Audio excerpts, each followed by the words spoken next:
The geko device is easy to fit and can be applied in just 60 seconds. On the front is a location marker to correctly position the device, plus and minus buttons to switch the device on and off and to change the stimulation levels, and 2 LED indicator lights. If both legs have an ulcer, then a device will be needed for each leg. Before fitting the device, first find the location where the device is to be secured. It can be found on the outside of the leg, just below the level of the knee, at the centre of the fibula head. The fibula head can be felt as a round protrusion at the very top of the fibula bone. To find the fibula head, run your fingers downwards from the centre of the kneecap to the tibial tuberosity bone, just below the kneecap. Working towards the outside of the leg, you will come first to a prominent piece of bone called the lateral condyle. Moving over the bone, continue towards the outside of the leg and moving very slightly downwards, feel your way to the head of the fibula bone. It can be felt as a much larger and more rounded protrusion in comparison to the lateral condyle. Alternatively, locate the fibula head by placing your fingers on the ankle bone, on the outside of the leg, and in the groove between the calf muscles and the muscles at the front of the leg. Run your fingers upwards towards the knee until you feel the round protrusion at the top of the fibula bone, the fibula head. Mark the centre of the head of the fibula bone with an indelible marker. If necessary, wash the skin behind the knee using a washcloth with warm water, rinse and dry thoroughly. Do not apply any moisturiser. Any excess hair in the area of application may be removed using trimmers or clippers, but avoid shaving the skin as this may increase the risk of skin irritation. With the device off, peel off the backing card. Secure the device to the leg so that the location marker, the line of arrows, are positioned directly over the centre of the fibula head. Retain the backing card for storing the geko device between treatments.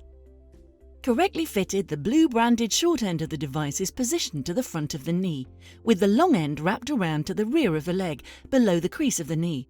This will place the negative electrode over the common peroneal nerve and the plus button to the front of the leg, whichever leg the device is applied to. Note on the left leg the geko brand name will appear upside down. Once in position, use a short press of the plus button, 0.5 seconds, to turn on the device.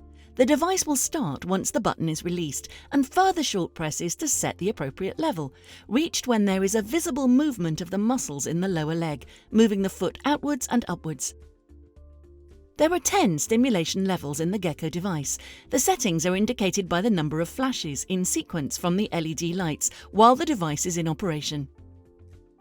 Check the patient again soon after fitting the device to ensure that the geko is still giving a comfortable and effective level of stimulation, and readjust the setting if necessary. To reduce the stimulation levels one by one, use a short press, 0.5 seconds, of the minus button.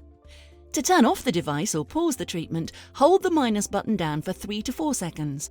Note that when the button is pressed, the LED will flash rapidly and then stop to confirm deactivation.